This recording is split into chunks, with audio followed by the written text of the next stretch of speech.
Buenas tardes, ¿cómo están? ¿Me escuchan? Buenas tardes, profe. ¿Cómo les va? Mira, bien, ayer tenía unos mensajes de algunas personas que querían de repente enfocar preguntas porque no participaron en la clase de ayer. No sé si tienen algo por allí, algún comentario de la clase de ayer, algo para que sirva de análisis, o iniciamos directamente la lámina 9. Ya lo habíamos visto, vemos que ya vamos a la lámina 10, pero creo que es interesante retomar desde acá, desde la lámina número 9. Ustedes me indican. Profe, yo tengo una pregunta. Dígame. Perfecto. Para yo crear una firma de esas comerciales o un fondo de comercio, ¿debo tener como un monto mínimo en específico Eh, no sé, en bien? Correcto. Muy interesante su pregunta. Desde la realidad legal, desde lo que establece el Código de Comercio, usted no debe tener ningún monto en específico porque se supone que cualquier emprendimiento es válido. Hay emprendimientos que requieren muchísimos recursos económicos y otros no lo tienen. Pero sin embargo, hay una resolución interna, bueno, no realmente es una circular interna del SAREN que estaban aplicando en donde se tenía como montos mínimos dependiendo del tipo de objeto. Ahora, cuando hablábamos ayer de los fondos de comercio, de esos comerciantes que a título unipersonal, ellos solitos, ejercen la actividad comercial, esa resolución lo que indicaba era que eran 35 bolívares que no se iban a justificar de capital, pero eso no significaba que era lo único que podíamos colocar en el documento. Pueden ser más de 35 bolívares. Si son más, el único problema es que vas a tener que justificar el capital que estipules en ese fondo de comercio. Por ejemplo, si yo quiero decir en el fondo de comercio que voy a empezar con 5.000 bolívares, entonces usted debe demostrar en dónde están esos 5.000 bolívares. Hay muchas formas de demostrar. Recordemos algo importante. En los fondos de comercio no se diferencia el patrimonio de la persona del patrimonio de la empresa o del patrimonio de la firma, el nombre comercial. Entonces, en ese caso, con un estado de cuenta bancaria donde usted pueda demostrar que tiene ese dinero, pues sencillamente eso le va a servir de soporte. O si usted de repente tiene algunas facturas de equipos que van a ser utilizados por ese fondo de comercio, también entonces a través de ese medio puede hacer la justificación de capital. Ok, profe, gracias. De nada, Entiendo. Rosmary, perfecto. ¿Sí queda claro o algo más, Rosmary, que quieran preguntar? No, ¿No? sí, profe. Claro, es Perfecto. que eso me quedó de la clase de ayer y pues, ajá. Súper bien, excelente. Bien, entonces ayer ya veníamos hablando de lo que era el tema de las marcas. Una de las cosas fundamentales que yo describí allí es que en el caso de las marcas o cuando empezamos a hablar de la propiedad intelectual, que es lo que se registra ante el SAPI, cosa diferente de los registros mercantiles que están bajo la figura del SAREN, en este caso iniciábamos con el tema de las marcas, decíamos que eso es un registro diferente, ¿ok? No se puede confundir el registro ante el SAPI a el registro ante el Fondo de Comercio, ¿sí? Eso es una de las cosas que tenemos que tener bastante detalladas porque se puede presumir a veces que yo esa firma personal, ese nombre, ya lo pagué porque de hecho se debe hacer una reserva de nombre del registro mercantil, entonces ese nombre es mío, ya va, ese nombre es suyo para efectos de la actividad comercial, pero eso no te va a generar una independencia de marca comercial. La marca comercial requiere de un registro diferente y se hace ante otra autoridad que es ante el Ministerio de Comercio y a través entonces de esa institución que es el SAPI específicamente, ¿ok? Eso quiero que lo aclaremos, eso puede ser una pregunta de examen, lo estoy diciendo de una vez por acá por la clase, porque hay una diferencia entre el registro de las dos cosas. Y desde el concepto de lo que es marca, decíamos ayer que las personas naturales y que las personas jurídicas son aquellas entonces las que pueden participar ante el SAPI para hacer ese registro. Y además decíamos en ese concepto que vamos a registrar como marca, puede ser un dibujo, puede ser una palabra o puede ser una combinación de palabras o una leyenda, y eso puede ser similar, escúchese bien, a las firmas personales, más no son registros iguales. ¿Eso queda claro o hay dudas? Pregunto. ¿Podría repetirlo otra vez, profe? Es que como que se entrecortó. Ok, Rosmary, lo vuelvo a repetir. Quiero volver a enfatizar hoy que una cosa es la firma personal, ¿sí? Que se hace ante el registro mercantil y otra diferente es la marca comercial. En los dos casos pudiera generarse el registro de un nombre, si es correcto, más debo hacerlo en instituciones por separado. Para efecto de la protección de la propiedad intelectual, de que nadie más pueda usar esa marca registrada, debe darse cumplimiento a lo que establece la ley de propiedad industrial. Y eso significa entonces que ese registro se hace ante el Ministerio de Comercio. Y en el caso de las firmas personales que están incluidas dentro del Fondo de Comercio, el registro de ese nombre, que también se reserva, que también debe ser un nombre que no esté utilizado por ninguna empresa, debe hacerse a través de el registro mercantil, a través del SAREN, y le decía que esa diferencia seguramente va a ser en algún momento una pregunta que se va a realizar sobre alguna evaluación parcial, ¿sí? Más o menos queda claro eso, ¿sí? Sí, profe. Sí, Ahora sí, profe. bien. ¿O hay dudas? Repitan, por si acaso no se repito, no hay problema. ¿Estamos bien? Ok. Bueno, entonces continuamos. Este mismo concepto de marca lo llevábamos entonces a esa lámina 10 y les decía entonces ayer que habían cosas que no podían ser registradas como marca conforme a la ley de propiedad industrial. Ojo, yo le decía entonces que los signos de la Cruz Roja, que los símbolos patrios, tanto venezolanos como extranjeros, eran parte de lo que nosotros allí colocábamos como que no pueden ser registrados como marcas, tampoco retratos o caricaturas de personas, y mucho menos que de cierta manera hagan alusión a que se ridiculicen o que se les falte el respeto o la consideración, muchísimo menos palabras o términos que sean vulgarizadas. Esas cosas van a quedar fuera del contexto de un registro de marcas y muchísimo menos entonces tampoco pudieran darse aquellas que sean empleadas para indicar géneros, especies, naturaleza, origen, cualidad y forma. Y hablábamos también de las figuras geométricas que no pueden ser registradas, los colores por sí mismos no pueden ser registrados, el color amarillo, el color rojo, ninguno de ellos puede ser registrado. Y entonces era allí donde iniciamos la clase en esa lámina número 10. Pasamos entonces a la lámina número 10, pero les daba entonces allí una información de lo que era una marca comercial desde el contexto de la ley de propiedad industrial. Preguntaba entonces en la clase de ayer qué era esa imagen que estaba allí. Si están viendo la imagen compartida, ¿verdad? Sí, profe. Y entonces veíamos que simplemente el hecho de ver una imagen solita, como por ejemplo esa letra M en ese color, significaba entonces que hacía referencia a McDonald's. Si veíamos la manzanita con el mordisco, entonces nos referíamos a los productos Apple. Y lo mismo sucedía con algunos tipos de empresas donde sí registraban los nombres comerciales, como es el caso de Coca-Cola, como es el caso de Mastercard, de Google, de Samsung, en fin. Allí más o menos entonces vemos esas condiciones especialísimas y vemos entonces que esas marcas comerciales al final son palabras, combinación de palabras, son signos, figuras, leyendas, números, combinación de colores, no colores por sí mismos, sino muchas veces combinación de colores o combinación de objetos. Toda esa descripción específica de lo que se plantea allí es lo que debe entonces llevarse a el registro de propiedad industrial a través de las oficinas del SAPI. No les he mencionado que las oficinas del SAPI no están regionalizadas, o sea, no hay oficinas en Táchira, en Mérida, en Trujillo, en Barinas, sino que esa oficina está centralizada en la República de, perdón, en la ciudad de Caracas, en el Distrito Federal. Es allí entonces donde debe realizarse ese proceso.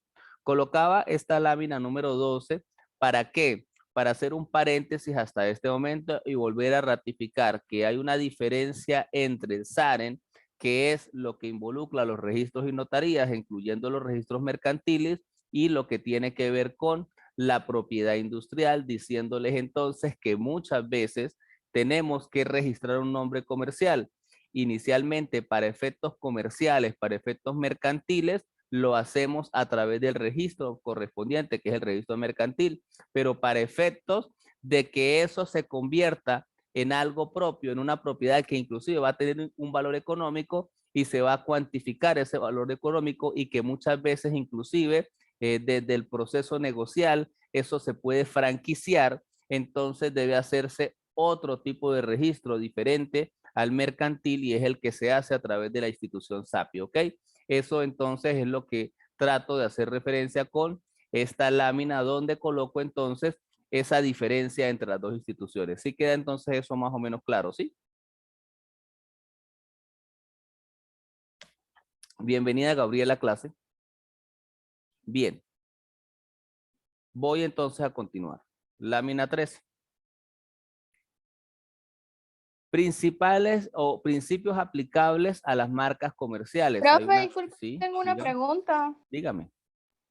¿Este corte con los acumulativos van a ser igual exposiciones, trabajos o algo así? Van a ser seguramente exposiciones con videos seguramente de la misma manera que presentamos los anteriores. Y espero, por supuesto, que esta vez no tengamos inconvenientes con el tema de que lo enviamos o no lo enviamos, o si está sobre todo público o no el video. Vamos a tratar de tener un poco más de cuidado con ese momento, ¿ok? Dale, profe, está bien. Bien, chévere. Entonces, ok, vamos entonces a continuar. Hablábamos entonces que para dar ese proceso de marca comercial, para generar ese proceso de desarrollo de marca comercial, existe una serie de condiciones que muchas veces ni siquiera son nacionales, en algunos casos son internacionales. Vemos que Venezuela ha ratificado muchos convenios internacionales que tienen que ver con propiedad industrial y que toda esa generalidad genera una serie de principios. Uno de ellos es el principio de territorialidad, como lo vemos en la lámina, que son esos derechos conferidos por la dirección del registro, en este caso, por la institución que confiere la validación de la marca de propiedad industrial en Venezuela, a través, en este caso, de el SAPI. También tenemos un principio que es el principio de especialidad. Las marcas deben ser solicitadas y resultan protegidas de conformidad con su naturaleza o de conformidad con los productos que se van a identificar. Todas las empresas tienen objetos comerciales distintos, tienen una finalidad diferente. En función de esas finalidades distintas, entonces también existe una demostración de crear una condición específica hacia ese sentido o hacia esa marca comercial. Además de eso, el hecho de que se registre una marca comercial genera a esa persona que lo registra, repito, que puede ser una persona natural o que puede ser una persona jurídica, un derecho, y eso es, primero, la protección contra usurpaciones o imitaciones que afecten el derecho del titular. No sé si ustedes escuchaban una noticia, creo que fue, no sé ya si a final de año o a principio de este, sobre una marca comercial en Caracas, en las Mercedes, un café que era Starbucks. ¿Recuerdan eso? De hecho, creo que les estoy colocando ese símbolo en la lámina. ¿Lo ven? Lo estoy señalando con el cursor. ¿Sí Sí, lo profe.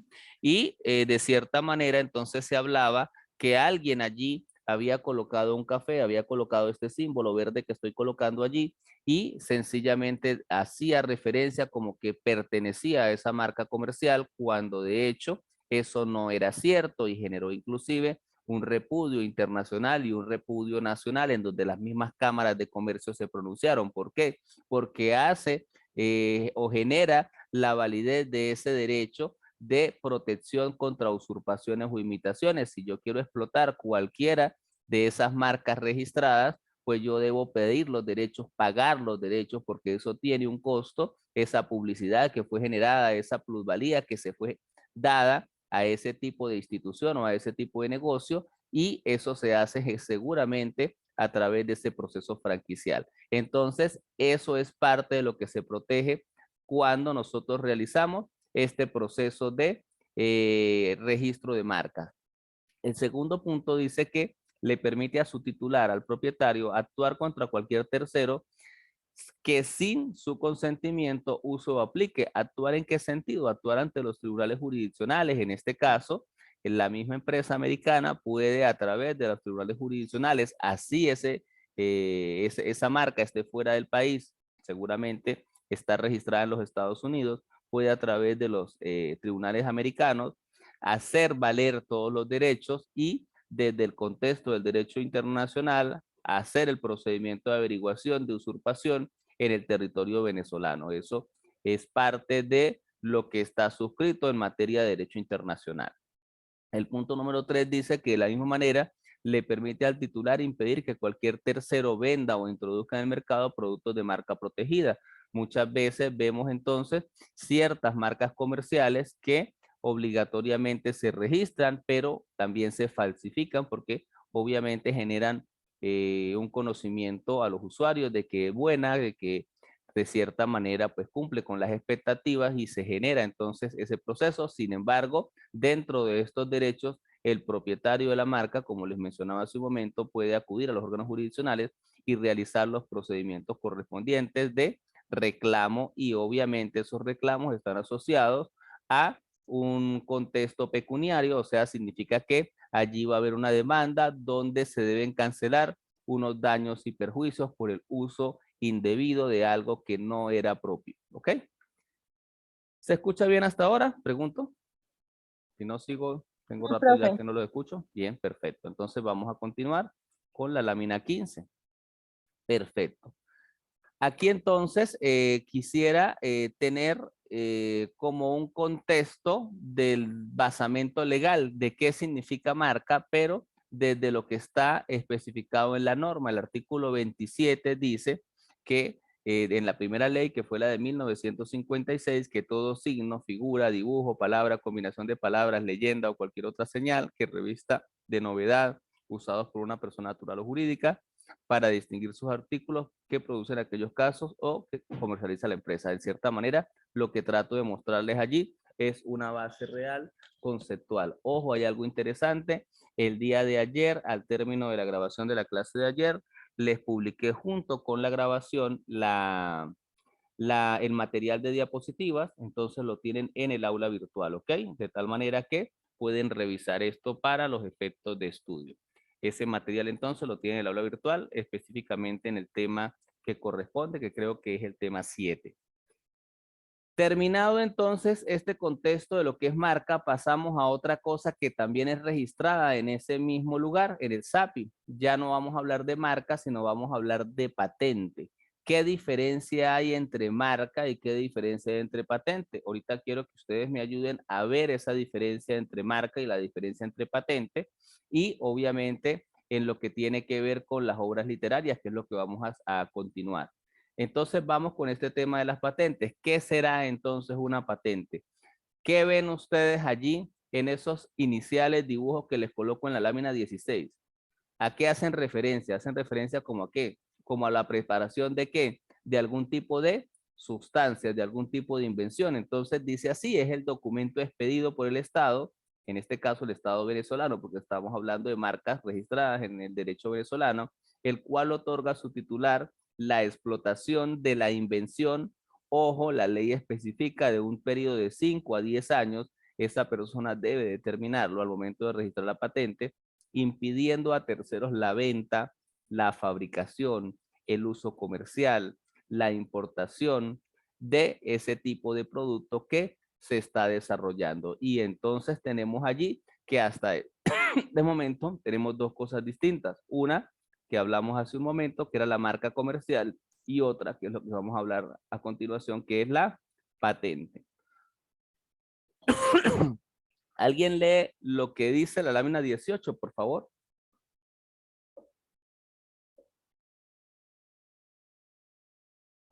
Hola. Yo, profe, dice, Rosmary, cuenta. ¿cuáles son las modalidades de protección? Patente de invención. Invención. En Ok, general mira, se mira lo que conoce vamos a hacer hasta ahora. Entonces, vamos a ver tres tipos de patentes, ¿ok? Hasta este momento vamos a empezar con la primera que se llama patente de invención. Esta va a ser interesante, ya van a ver por qué, léala. En general se conoce como invención patentable a todo producto o procedimiento nuevo e inventivo que aporte una solución técnica a un problema específico. Las reformas, mejoras o modificaciones introducidas en las cosas ya conocidas que igualmente aporten una nueva solución técnica también son objeto de patente. Ok, entonces, ¿qué tenemos hasta ahora, mis estimados Jonier, Marian, Rosmare y Ángela? Tenemos hasta ahora que es cuando se crea un producto nuevo. Un producto nuevo, miren las imágenes que les coloqué allí, tiene que ver en este momento con, por ejemplo, esa noticia que coloca allí en la página del SAPI para el año 2021 y dice SAPI concedió 434 patentes, de las cuales 194 corresponden al área químico-farmacéutica. Y estamos viendo cómo empezaron a salir una serie de vacunas que fueron patentadas como patente de invención en muchos países. Estaríamos hablando de esas casas de laboratorio como fueron la vacuna AstraZeneca, creo que era una, la rusa se llamaba, ¿cómo? A ver, ayúdenme. La rusa era la Sputnik, creo que era. Teníamos otra que era la Sinovac. En fin, teníamos distintos tipos de innovaciones y eso genera que esos procedimientos experimentales, esos procedimientos generan una cantidad de recursos económicos. Esos laboratorios que hacen uso de esos recursos económicos patentan precisamente esos productos. ¿Para qué? Para que no venga cualquier otro laboratorio pirata y reproduzca con esa fórmula esas vacunas y generen entonces un procedimiento en donde se enriquezcan. Si la persona que hace ese producto de forma inicial, esa investigación inicial, y cumple con todos los requerimientos, también en este caso sanitarios y de salud, pues entonces tendrá derecho entonces a obtener ese fin de lucro. Y por eso precisamente veíamos en la lámina anterior que para efectos venezolanos esas patentes deben ser renovadas y tienen un lapso de 5 a 10 años, ¿ok? ¿Dudas al respecto?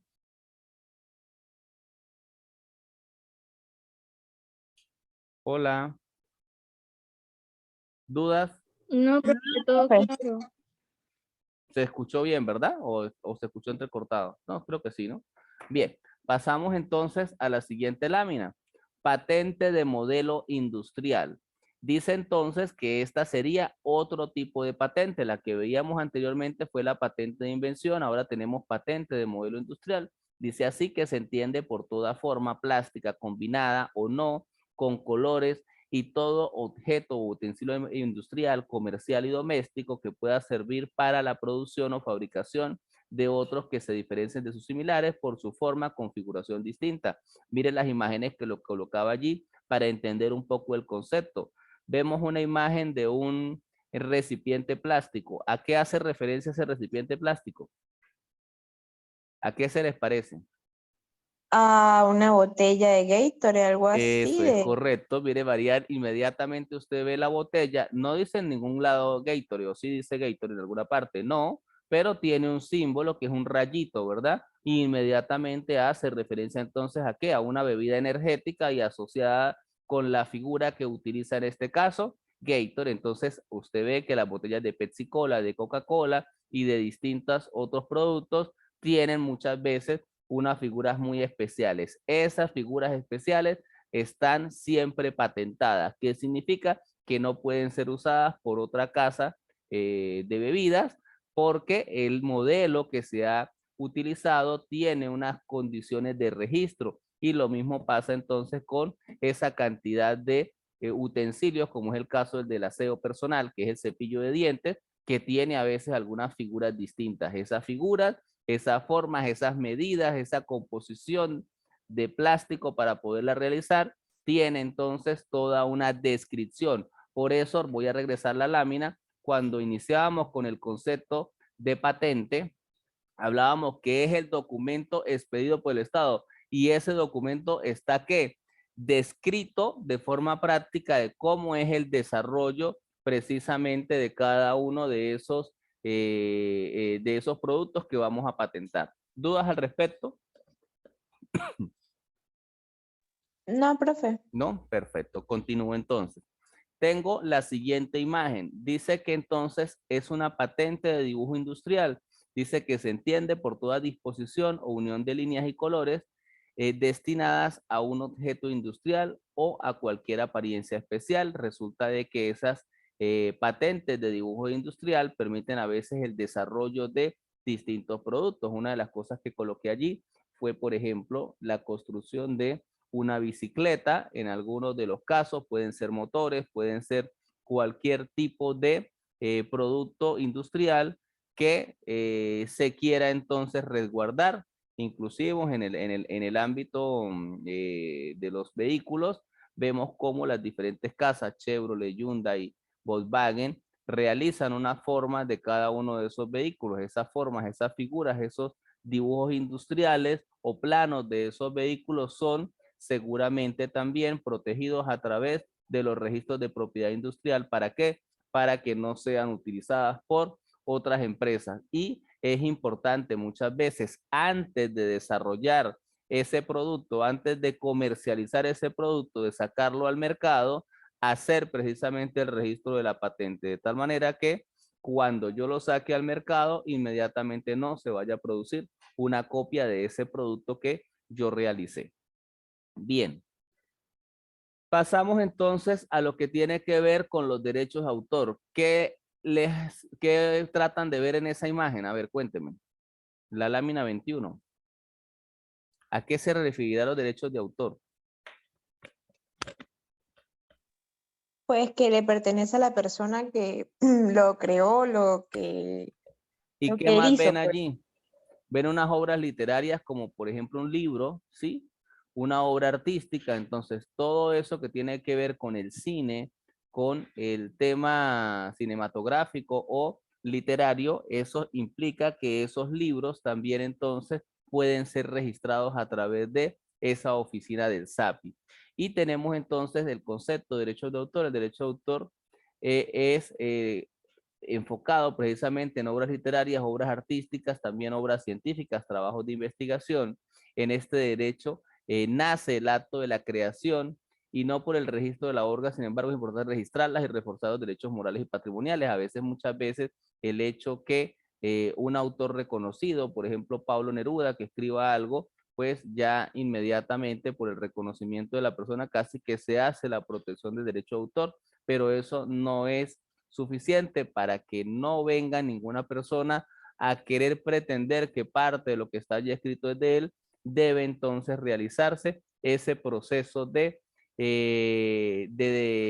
pago ante el SAPI, porque hay que pagar tanto las patentes como las marcas comerciales, como los derechos de autor ante el Servicio Autónomo de Propiedad Intelectual, y eso entonces genera la posibilidad de que esa persona, inclusive esa obra literaria, genere algún ingreso y que ese ingreso pues sea para él, y si en algún caso alguien copia el libro o lo reproduce sin su permiso, pues él pueda también acudir a los órganos jurisdiccionales a hacer el proceso correspondiente, que es el proceso de demanda.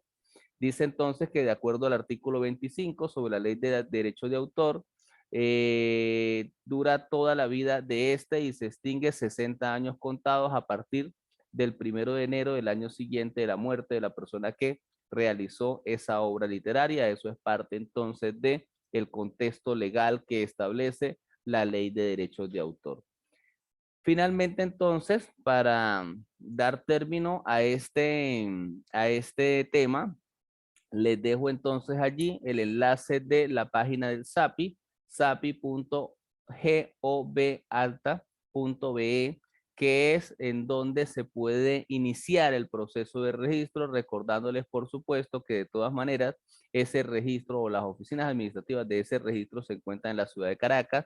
Por este momento de pandemia, momento que llevamos prácticamente 2 años, toda la parte inicial del proceso de registro puede realizarse a través de la página web, y eso pues ayuda un poco sobre todo a las personas que se encuentran fuera de la capital de la República para dar cumplimiento con ese proceso registral. También hay algo interesante, yo les recomiendo, por efectos inclusive de lo que ustedes estudian, que es licenciatura en Administración, Mención, Mercadeo, que le den seguimiento a las redes sociales de estas organizaciones, porque de cierta manera van a tener ustedes allí la posibilidad de tener información al respecto. Hay boletines, eso sí, todos los boletines que son publicados por el SAPI, todas las guías y revistas esas guías tienen costo, generalmente no son gratuitas, entonces tienen ustedes que hacer también allí un proceso de inversión, pero creo que es algo interesante desde el contexto del perfil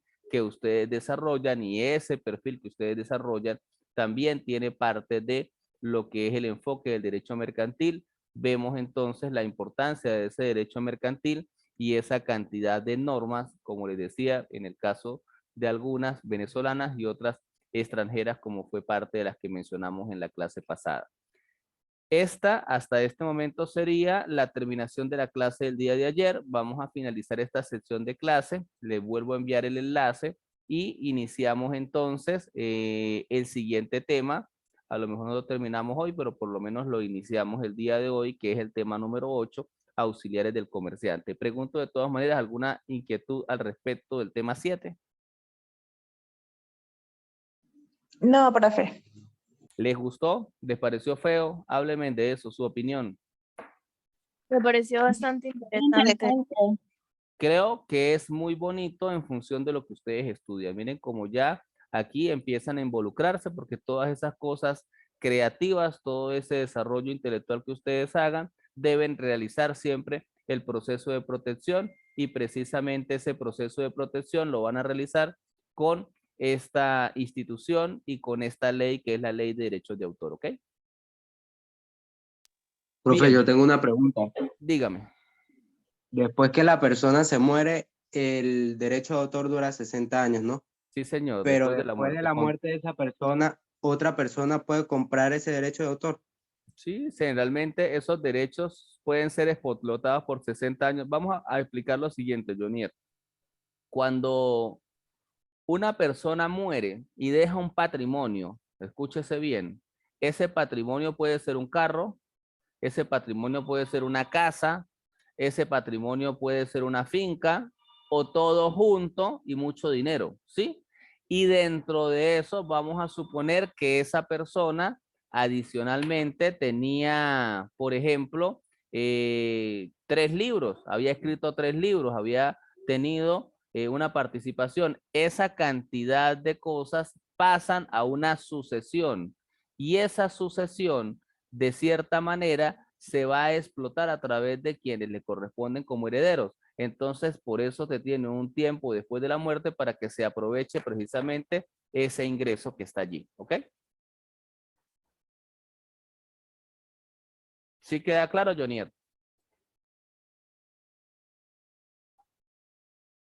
¿Aló? ¿Me escuchan? Hola.